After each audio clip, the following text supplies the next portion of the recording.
God bless you. It's great to connect with you. Thank you so much for clicking in, for selecting just to be encouraged in the Word of God for this day. We're coming to the end of chapter 5 of the book of Ecclesiastes. The main theme or focus on this or for this chapter is more or less for us, for you, for me, for the Christian man or woman, for the man of God, woman of God, child of God, is that we must guard our steps, guard our life. It's so important, especially in the day and time which we live. There is so much happening in our world. There is so much happening in your world, I'm sure. There is so much happening in your country, in the region in which your country is in the city in which you live, where you minister, where you may worship, in the city where you work, where you grow your family, your children, your grandchildren. There is so much going on, and it is so important that we guard our steps, guard our heart, guard our heart. The Lord is warning us. He's warning us. It's a beautiful day outside. It's a glorious day to be alive. The sun is shining. We're having a little mini heat wave here in the UK. The breeze is coming in, and you may hear the blind team making a lot of noise because of the uh, the the breeze, the wind that is blowing. I don't mind that. We don't get a lot of these days here, as you may know. You may be living in the UK and you understand exactly what I'm saying. But those outside of the UK, living either in the Caribbean, you wouldn't understand the kind of weather that the UK has. You may have lived there for a while, and now you're home, or you're there doing whatever it is that you do.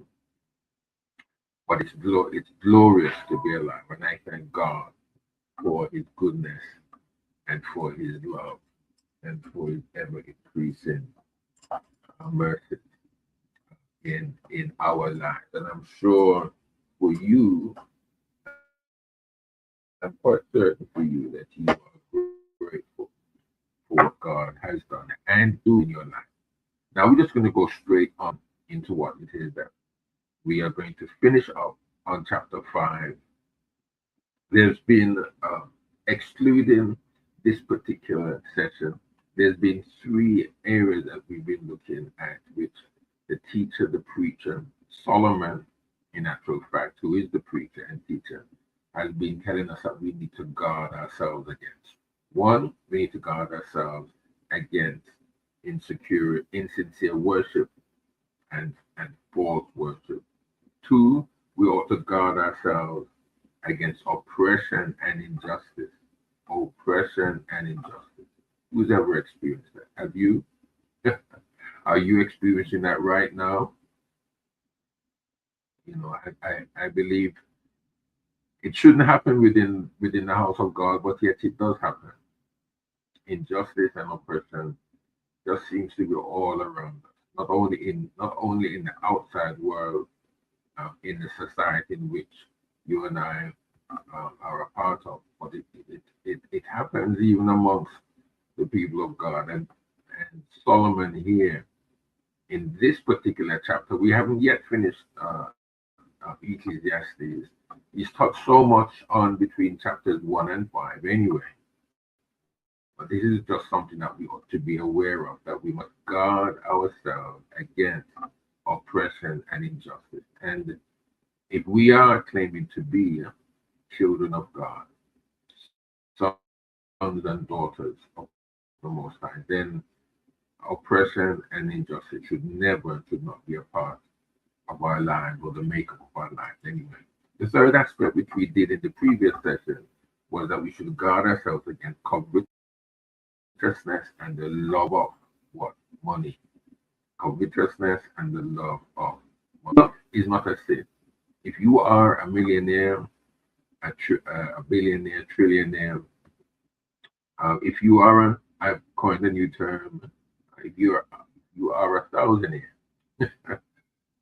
some of you have a little bit of money. There's nothing wrong with it at all. There is no sin in having wealth. There is no sin at all. So don't feel bad. But what we should guard ourselves against is that it should not take up the entire area of our lives, of our minds, of our thoughts. We should not concentrate on these things. Don't concentrate on these things. The teacher, the preacher of Ecclesiastes is telling us, and has told us before now, that all is vanity. Everything here and everything under the sun, which is on earth.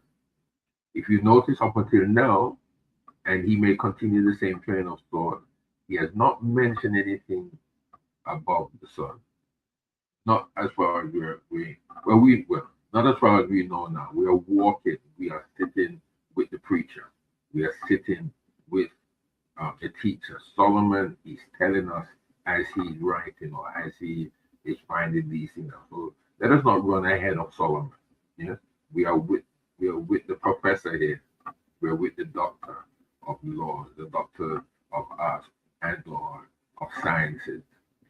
In our world, there are two very broad areas of study, as you all know, and I know I'm talking to brilliant tacticians, brilliant um, people who have studied widely. So you could teach me a thing or two, and believe me, I'm here ready and waiting to hear from you. Those two areas that you know very well is the arts and the sciences, very broad.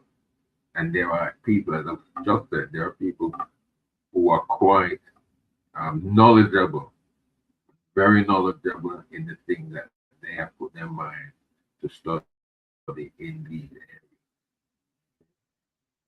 But we should not put our mind to these things.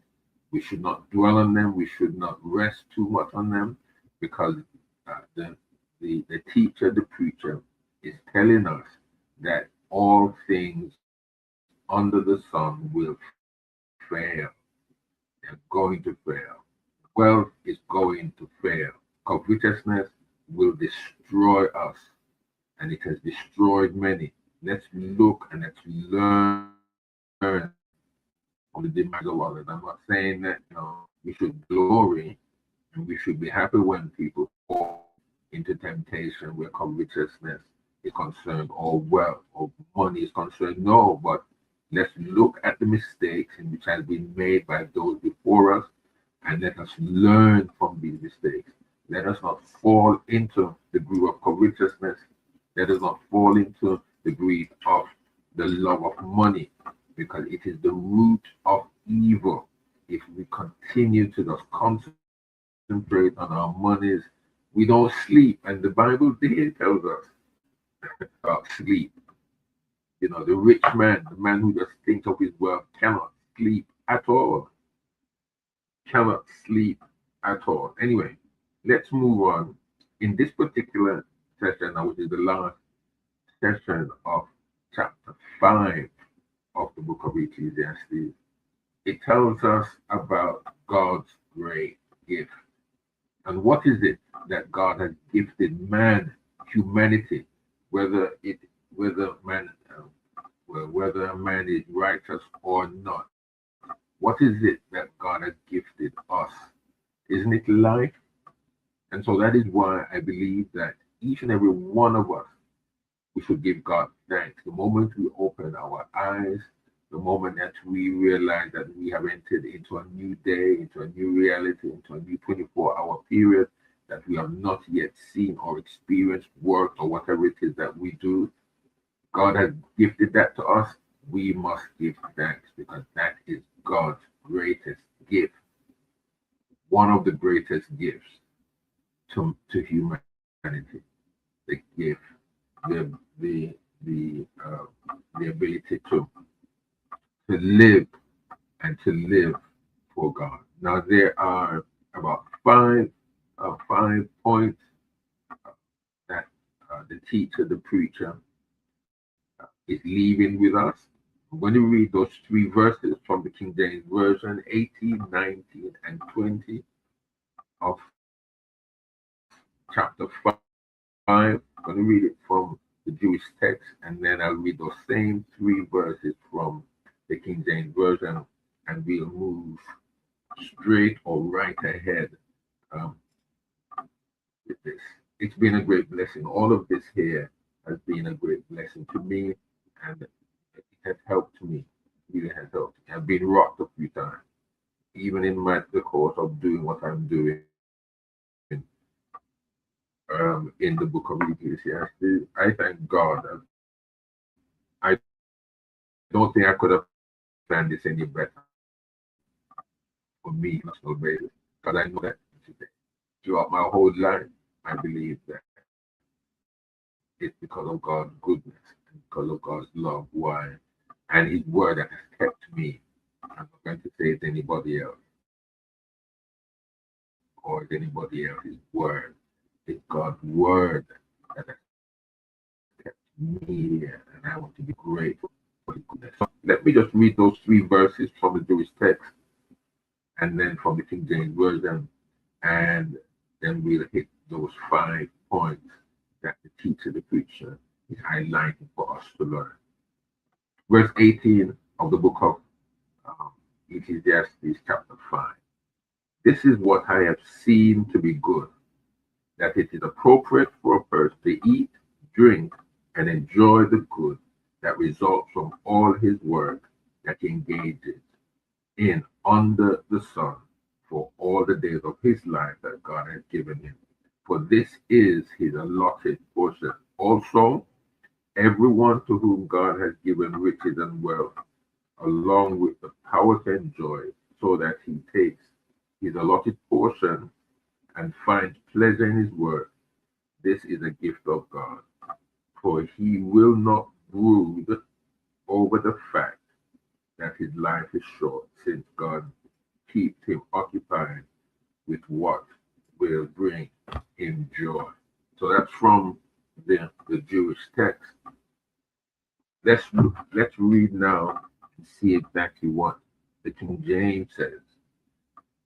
18, 19, and 20. Behold, that which I have seen, it is good and comely for one to eat and to drink and to enjoy the good of all his labor that he taketh on the sun all the days of his life, which God giveth him, for it is his portion.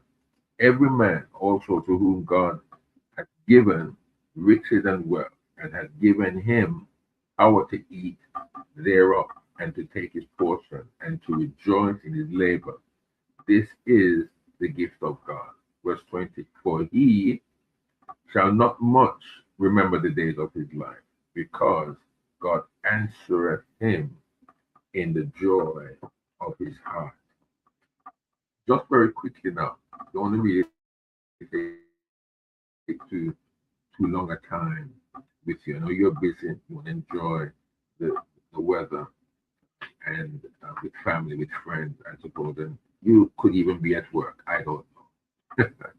But let me just touch on 5 points that the teacher, the preacher, Solomon here is communicating to us, to you, to me, so that we can live better lives, lives that are more godly. Remember, nothing fills the human heart the way that it should, other than God, other than Yahweh, Jehovah. Everything under the sun will fail. I think we've got to understand and accept that. We can always understand something, but we don't have to accept it.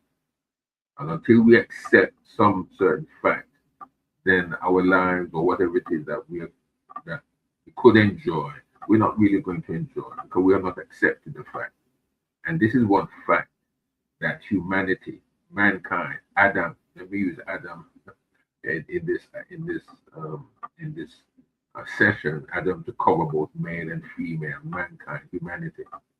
That is something that Adam does not seem to want to accept. You know, we need to accept that the only thing that's going to fill the heart, fill our lives to and allow us to enjoy our life fully, which Yahweh, Jehovah, has given us, is when He, Jehovah, is fully in our life and we have engaged with Him and in Him the way that we should. So, the 5 points here that I want to highlight and leave with you, at least for you to think about, is one, the teacher, the preacher, telling us that we ought to live day by day, eat and drink. That is all it is all about. Enjoy yourself. Yes, enjoy. There is nothing wrong with enjoying life and enjoying the provisions of God from day to day. It is a wonderful blessing. Don't think about yesterday. That's gone. And you may have been disappointed with what it was that happened yesterday. But you can't. And tomorrow, that's your plan. You don't know what's going to happen tomorrow. So we can't worry about tomorrow. But for today, right now, we must eat, drink, enjoy your day. That's all it is. Work. Enjoy the work in which it is that you're doing.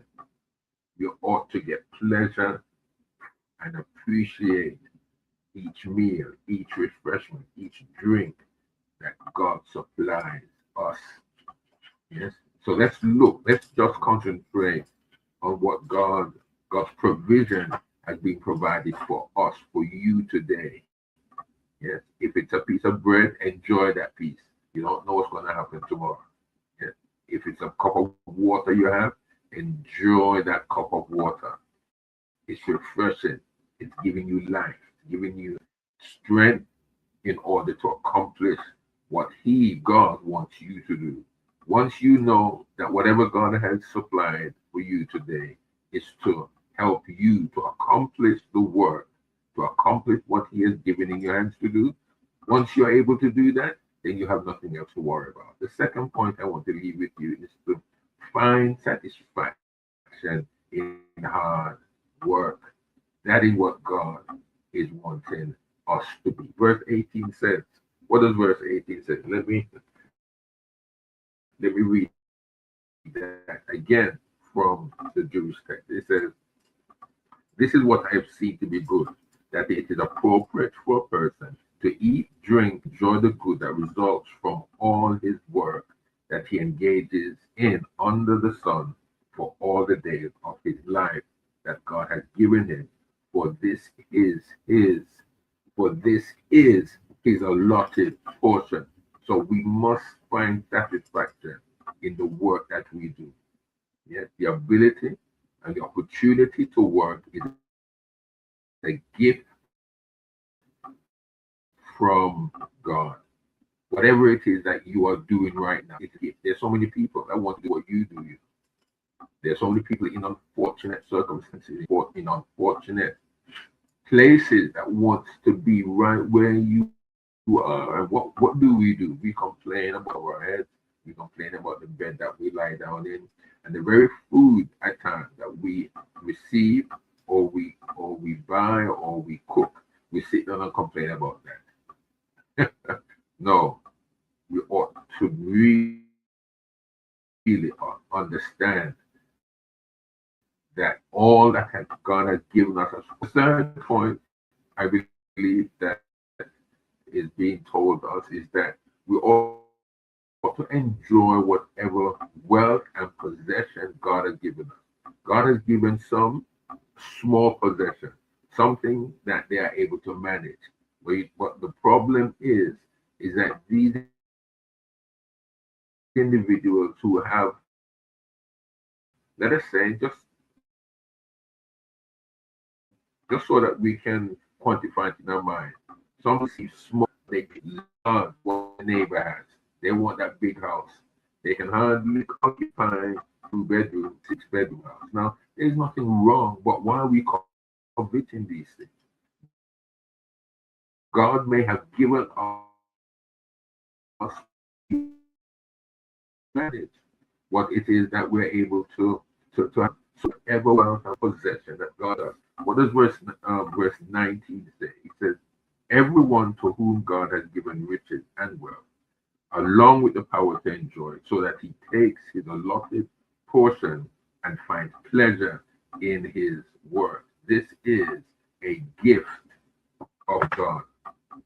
This is a gift of God. So let us, whatever, whether it is little, great, or small, whether it is an abundance or just enough, our possessions, our gift given from God, and the reward of preference. Let us be satisfied with what God has given you. I must be satisfied. God, I look to my neighbor on my left or my right. I mustn't look behind or in front of me to see what my neighbor has, or what my friend has, or what someone that I do not know has or have. I must be satisfied with what God has given me because it is a gift from God. It is a gift. It has been freely given to me. I must enjoy it. If you have little, do not allow the enemy, do not allow the supplanter to convince you that God has been ungracious.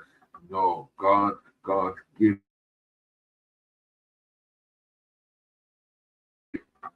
we should have. And that is what we should have. Quickly going along.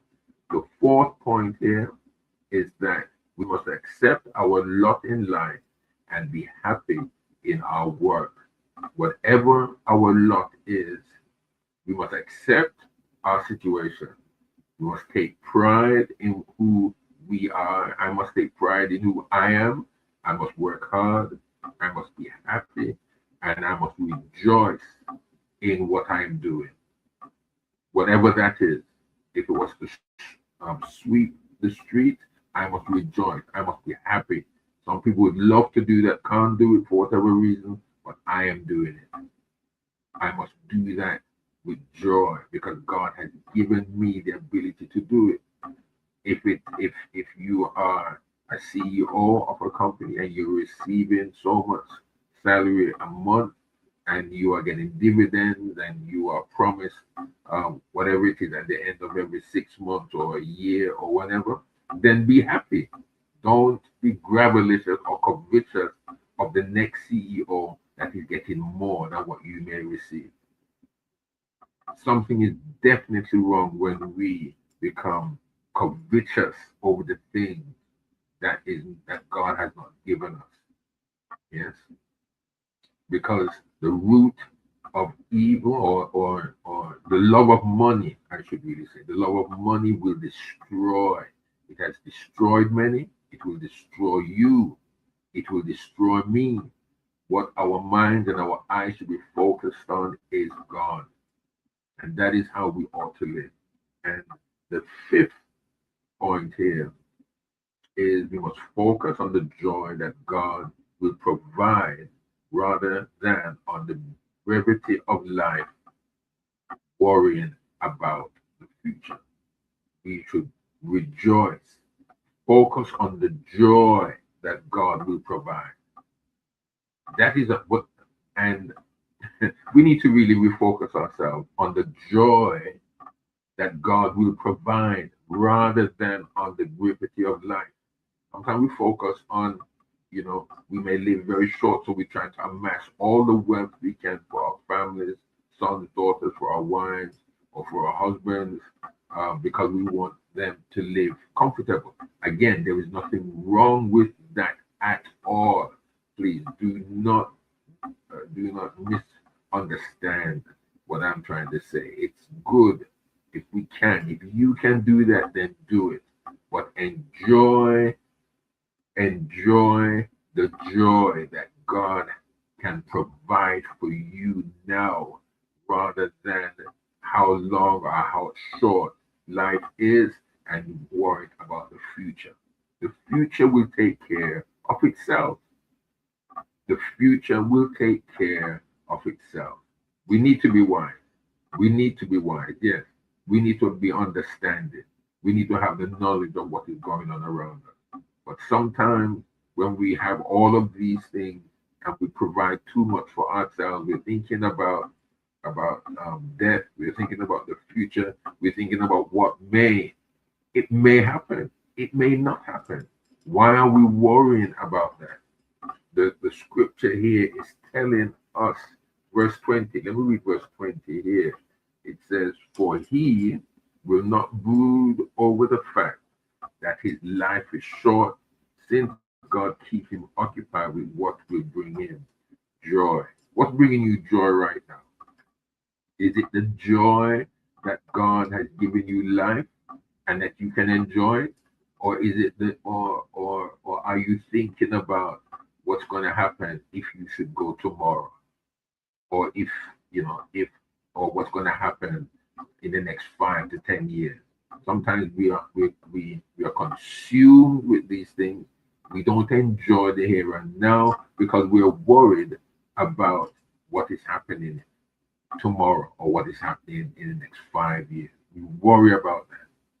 The future will take care of itself. And in other words, anyway, we even should speak according to how the teacher, the preacher is saying, we ought to really think of God, meditate on Him, give Him our life, give Him your life. Nothing fills the human heart as perfect and as fulfilling as Jehovah, really filling the space, filling or fulfilling our life, your life, our life, my life, our lives, with God. There's nothing much more satisfying than that. So may God bless you. Enjoy yourself today. Be strong, be sober, be happy. Be happy with what you have. Be joyful with what God has given you. Because you just don't know that there may be other blessings that the Lord wants to bestow upon us, wants to give you. That's God's grace, which is what?